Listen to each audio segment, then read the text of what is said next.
Ever wondered what happened when the king got weird? Did Elvis have a secret musical life we never knew about? While casual fans might know Hound Dog and Jailhouse Rock by heart, true Presley aficionados have discovered the stranger corners of his musical universe. These oddities offer a fascinating glimpse into Elvis, beyond the stone-tied commercial version presented to the public. They reveal his eclectic musical tastes, his offbeat sense of humor, and occasionally, moments of artistic exploration that never made it to mainstream release.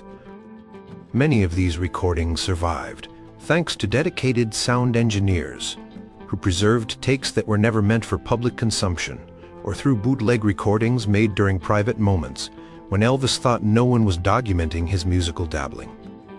Some have only surfaced decades after his death, adding new dimensions to our understanding of one of music's most iconic figures. So prepare yourself for a journey through the musical twilight zone of Elvis Presley. These 7 recordings represent the weirdest, most unexpected moments from the King's career that most people have never heard. From bizarre cover songs to unhinged improvised performances, these tracks showcase a side of Elvis that will surprise even his most dedicated fans. Ready to discover the strange, musical world hiding behind the rhinestone jumpsuits and gold records? Number 1. Are You Lonesome Tonight? Laughing version. Have you ever heard a music legend completely lose it mid-performance? Can professional singers really break down in fits of uncontrollable laughter while performing their hit songs? On August 26, 1969, during a midnight show at the International Hotel in Las Vegas, Elvis Presley attempted to perform one of his most beloved ballads, Are You Lonesome Tonight? What started as a standard performance quickly derailed into one of the most famous meltdowns in live music history. About halfway through the song, during the spoken word bridge, Elvis stumbled over the lyrics and couldn't regain his composure. Instead of powering through, Elvis surrendered to a fit of laughter that lasted for nearly 3 minutes. The more he tried to continue, the harder he left. His band valiantly attempted to keep the song going while Elvis alternated between apologetic giggles and full-blown hysterics. "I'm sorry, ladies and gentlemen," he managed between fits of laughter, "but I forgot the words." The audience caught Elvis's infectious laughter, turning what could have been an embarrassing moment into something endearing. At one point, Elvis tried to explain himself. "The words are, do you gaze at your doorstep and picture me there? And I said, do you look at your bald head and wish you had hair?" This improvised lyric sent both him and the audience into further hysterics. What makes this recording so fascinating isn't just the breakdown, but the raw humanity it reveals in a performer known for his polished image. This wasn't the carefully controlled Elvis of his movies or television specials. This was a man completely overcome with laughter, sharing an unguarded moment with his audience. The recording has since become legendary among Elvis fans for promoting his sense of humor and humanity. Music historians have speculated about what triggered the laughing fit. Some believe Elvis spotted someone in the audience who reminded him of the bald head he joked about, while others suggest he was simply exhausted from his grueling performance schedule. Despite Elvis's notorious perfectionism, this recording was eventually released on the Elvis Aaron Presley box set in 1980, allowing fans to experience this unusually candid moment. To hear the king of rock and roll completely lose his composure mid-performance offers a refreshing contrast to his carefully maintained public image, reminding listeners that beneath the jumpsuit and karate moves was a person capable of making mistakes and laughing at himself. The recording has since become something of a cult classic, even being sampled by electronic music artists and referenced in popular culture. What started as a performance mishap has evolved into one of Elvis's most humanizing moments, proving that sometimes an artist's failures can become as beloved as their successes. Number 2. Johnny B. Goode, reggae version. Could Elvis actually do reggae? What would happen if the king attempted to combine rock and roll with Jamaican rhythms? In what must rank as one of the strangest musical experiments of his career, Elvis Presley recorded a reggae-infused version of Chuck Berry's classic Johnny B. Goode during sessions for his 1975 album, Today. This bizarrely out-of-character recording represents a musical direction so unexpected that many Elvis scholars still scratch their heads over its existence.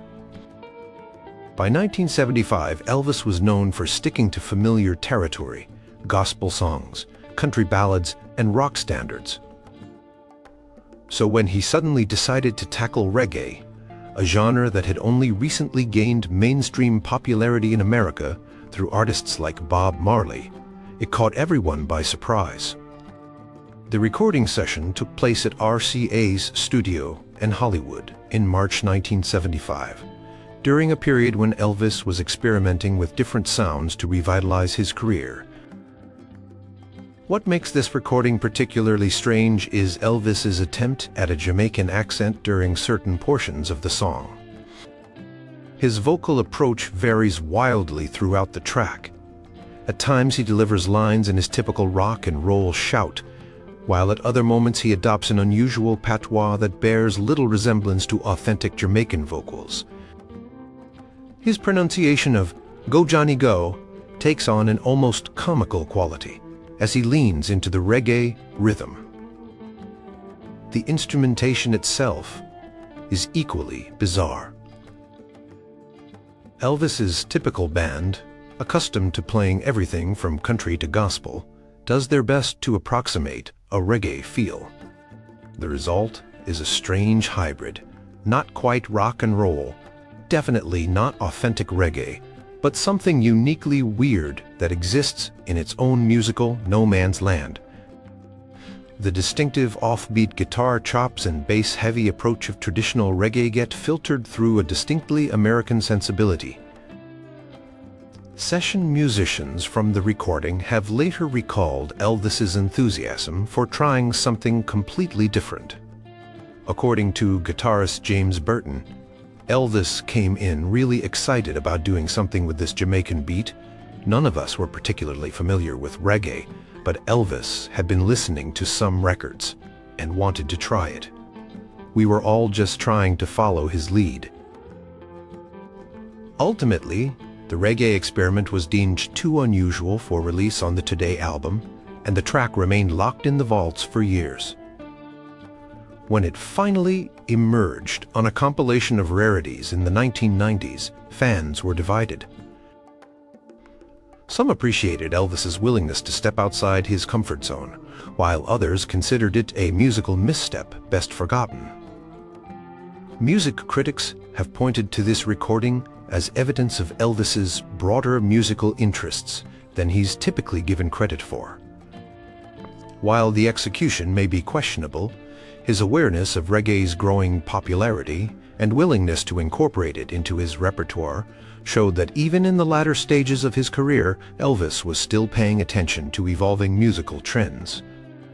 Whether you consider the reggae Johnny B. Goode a fascinating curiosity or a misguided experiment, it remains one of the strangest artifacts in Elvis's vast catalog, a brief moment when the king of rock and roll improbably tried to become the king of reggae as well. Number 3. Edge of Reality, Psychedelic Elvis. Did Elvis ever trip out?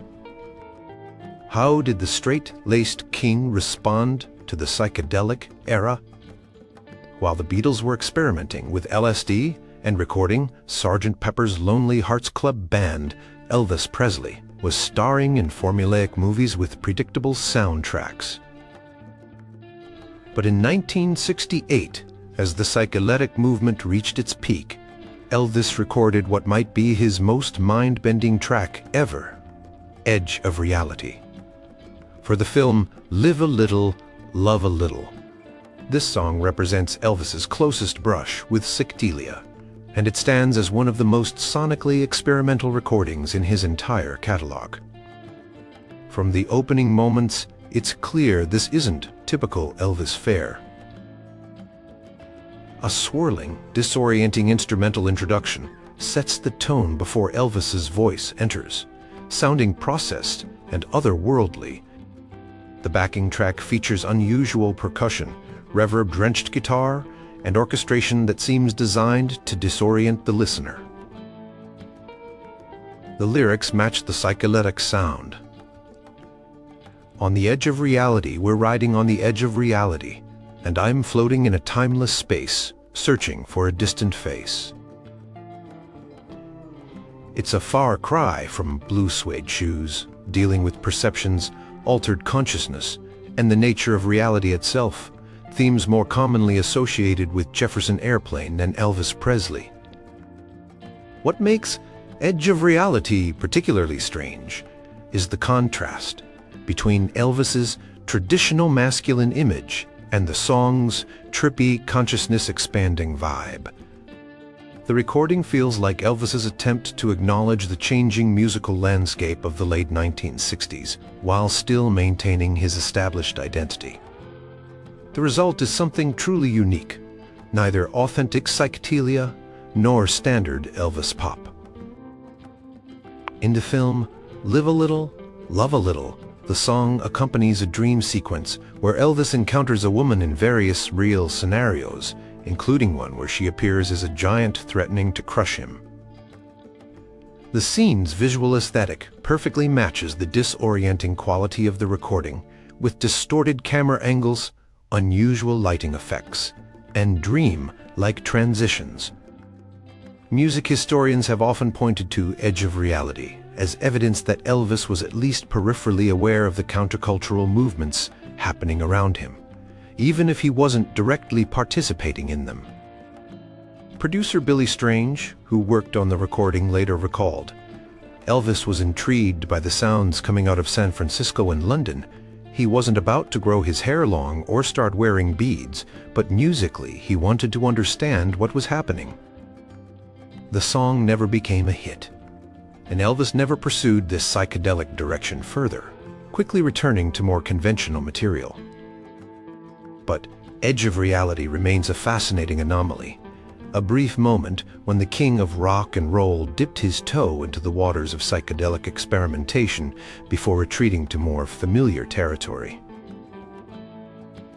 For fans accustomed to Elvis's more straightforward rock and roll or country-tinged ballads, discovering Edge of Reality can be a genuinely surprising experience, offering a glimpse of an alternate musical universe where Elvis embraced the sonic experimentation of the late 1960s instead of standing apart from it. Number 4. The Fool. Unedited breakdown take. What happens when Elvis loses his temper in the studio? Can a recording of failure be more interesting than success? In January 1976, during what would become some of his final recording sessions, Elvis attempted to record a version of The Fool, a country song originally written by Lee Hazelwood. What makes this recording so unusual isn't the song itself, but what happens when Elvis repeatedly fails to get through it to his satisfaction. The unedited session tape, which has circulated among collectors for years, captures a raw, unfiltered glimpse into Elvis's deteriorating state during the last year of his life. Over the course of approximately 7 minutes, listeners hear Elvis attempt the song multiple times, growing increasingly frustrated with each failed take. The recording begins normally enough, with Elvis singing the opening lines in a strong, clear voice. But about halfway through the first verse, he stumbles over a lyric and abruptly stops. "Hold it, hold it," he interrupts. "Let me get this right." The band restarts, and Elvis tries again, making it a bit further before stopping once more. What follows is a painful documentation of an artist struggling with his craft. Elvis's frustration builds with each attempt, his voice occasionally cracking or slurring words. At one point, he launches into an expletive-filled tirade, directed at himself, saying, "I can't believe, I can't get through this expletive song." The musicians and engineers maintain an uncomfortable silence as Elvis becomes increasingly agitated. The most revealing aspect of this recording is how it contrasts with Elvis's carefully maintained public image. Throughout his career, fans were presented with a polished, professional Elvis who seemed to effortlessly command any material. But the full breakdown take reveals the human being behind the icon, tired, frustrated, and struggling with diminishing capabilities.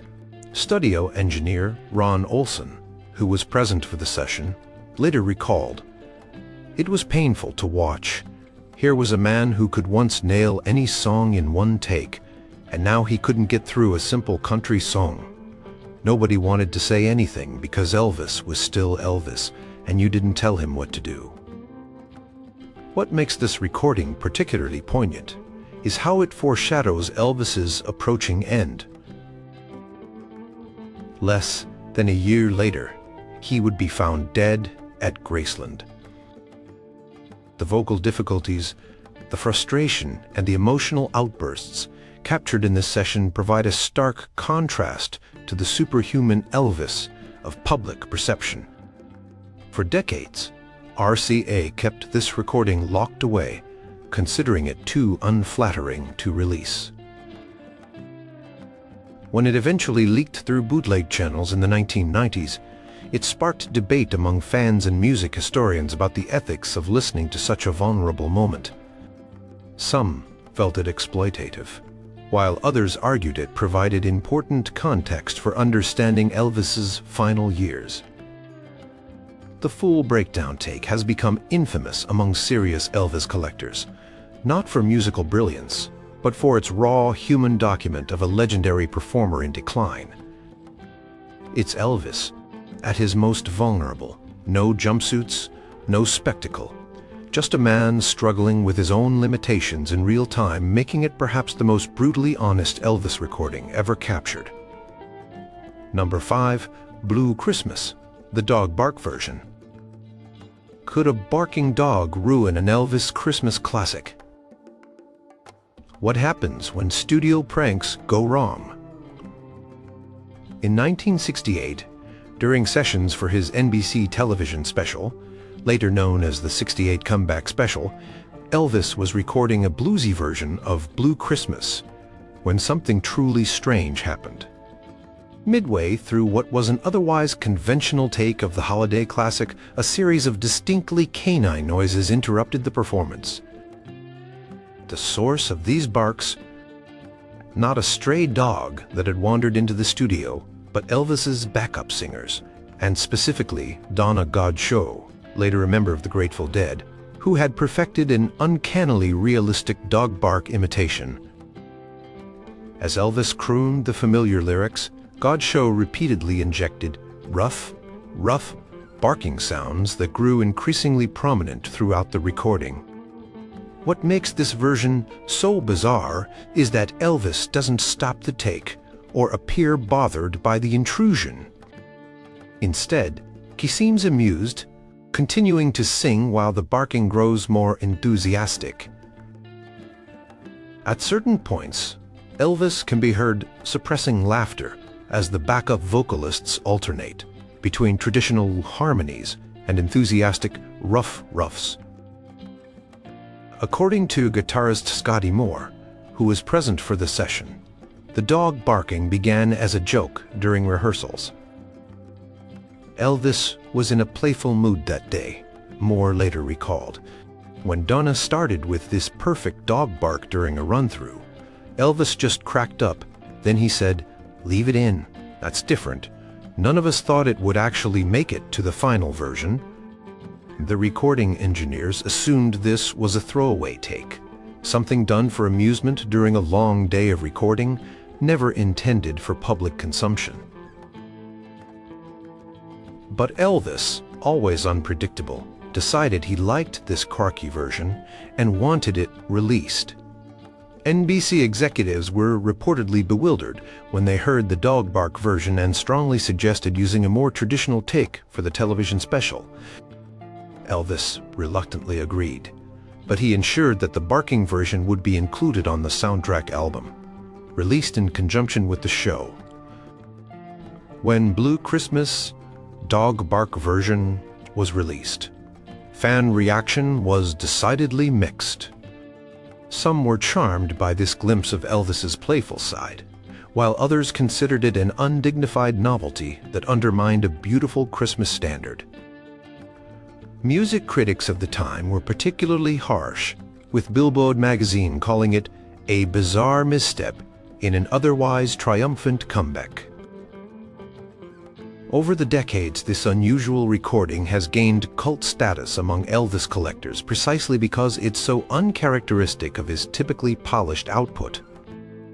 It reveals a playful, spontaneous side of Elvis that was rarely captured on official releases, offering insight into the man behind the carefully managed image. Today, the dog bark version, A Blue Christmas, has become a quirky holiday favorite, often featured on compilation albums of unusual Christmas recordings. Radio jazz particularly love to surprise listeners with it during the holiday season, introducing new generations to this strange musical moment when the king of rock and roll shared his spotlight with a human dog impersonator. Number 6. Patch It Up, the Obscene rehearsal version. Does Elvis ever swear? What did the king sound like when he thought the tape wasn't rolling? In July 1970, Elvis was in the middle of his Las Vegas residency at the International Hotel and participating in the documentary Elvis, That's the Way It Is. During rehearsals for this film, Elvis and his band were working on Patch It Up, a rocking number planned for the show. Unbeknownst to Elvis, the documentary crew left their recording equipment running during what he thought was a private rehearsal break. What they captured was a version of Patch It Up, unlike anything ever officially released by RCA Records. In this raw, unfiltered take, Elvis transforms the song's standard lyrics into an improvised, profanity-laden rant directed at various people who had frustrated him recently. For nearly 4 minutes, Elvis keeps the melody and basic structure of Patch It Up intact, while replacing almost every line with colorful obscenities and personal complaints. Most shocking to those who discovered this recording years later was Elvis's liberal use of language that violated every standard of 1970s broadcast decency. The king, typically portrayed as wholesome, despite his gyrating hips, unleashes a torrent of 4-letter words that would make a sailor blush, all while maintaining his perfect vocal timing and the song's driving rock rhythm. The targets of Elvis's lyrical substitutions ranged from Colonel Parker, his manager, to studio executives, critics who had panned his recent albums, and even a hotel employee who had apparently delivered cold food to his suite. At one point, he directs the band to keep playing, while he continues his expletive-enhanced improvisation, clearly enjoying the rare opportunity to vent his frustrations through song. According to drummer Ronnie Tutt, who was present for this session, Elvis had no idea they were still recording. He was just blowing off steam between takes. We were all cracking up because he was being so outrageous, but also because he never missed a beat. He was still totally musical. When the documentary directors discovered what they had captured, they immediately secured the tape, knowing it could never be included in the film. For years, the recording remained locked in MGM's vaults, its existence known only to a few insiders who had been present that day. In the late 1990s, during the process of transferring MGM's audio archives to digital format, a studio technician discovered the unmarked tape and made a copy before filing the original properly. This copy eventually made its way to collectors, shocking fans who had grown up with Elvis's carefully maintained public image. Music historian Peter Grolnick, upon hearing the tape, noted, "This recording is significant not because of the profanity, but because it shows Elvis's verbal dexterity and sense of humor. He's essentially creating an X-rated parody of his own song, on the spot that's still musically coherent." The Obscene rehearsal version of Patch It Up has never been officially released, and likely never will be, given the Elvis Presley estate's careful protection of his image. It remains in circulation only among serious collectors, a fascinating booklet that reveals the private thoughts of a man who lived most of his life in the public eye, but still managed to keep certain aspects of his personality hidden from view. Number 7. Elvis's 10-minute impressions medley. Could Elvis impersonate other singers? Did he secretly mock his fellow performers? The most surprising and rarely heard Elvis recording might be a completely impromptu session captured at Graceland in 1965, when Elvis decided to entertain his friends by impersonating other famous singers of the era. This 10-minute recording, made on a home reel-to-reel tape recorder by Elvis's friend Jerry Schilling, captures Elvis performing spot on vocal impressions of over a dozen contemporary artists. The recording begins with Elvis announcing, "Ladies and gentlemen, tonight I'm not Elvis Presley. Tonight I'm everybody else in the music business." What follows is an astonishing display of vocal mimicry as Elvis tackles songs associated with various artists, changing his voice with chameleon-like ability to capture their distinctive styles.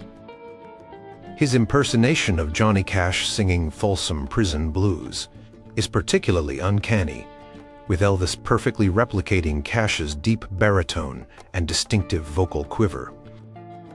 He then transitions into a stunningly accurate Dean Martin, complete with slurred words and the lazy phrasing that was Martin's trademark. "That's amore," he croons in perfect Dino style, adding hiccups for comic effect. Perhaps most surprising is Elvis's ability to imitate female artists. His version of Brenda Lee's "I'm Sorry" is both funny and impressively accurate, with Elvis hitting her distinctive high notes while maintaining her signature vibrato. He follows this with a brief but recognizable take on Peggy Lee's "Fever," capturing her breathy delivery with remarkable precision. The medley continues with Elvis tackling contemporaries like Buddy Holly, Roy Orbison, and Fats Domino, adjusting his versatile voice to match each artist's distinctive style. At one point he even attempts the Beatles' "She Loves You," adopting a comical, exaggerated Liverpool accent that has his audience howling with laughter. Between impressions, Elvis can be heard bantering with his friends, occasionally breaking character to laugh or comment on the accuracy of his imitations. At one point someone shouts, "Do Sammy Davis Jr." and Elvis launches into a brief but remarkably accurate "Mr. Bojangles," even mimicking Davis's unique vocal mannerisms. What makes this recording particularly fascinating is that it reveals Elvis's deep knowledge and appreciation of his musical contemporaries.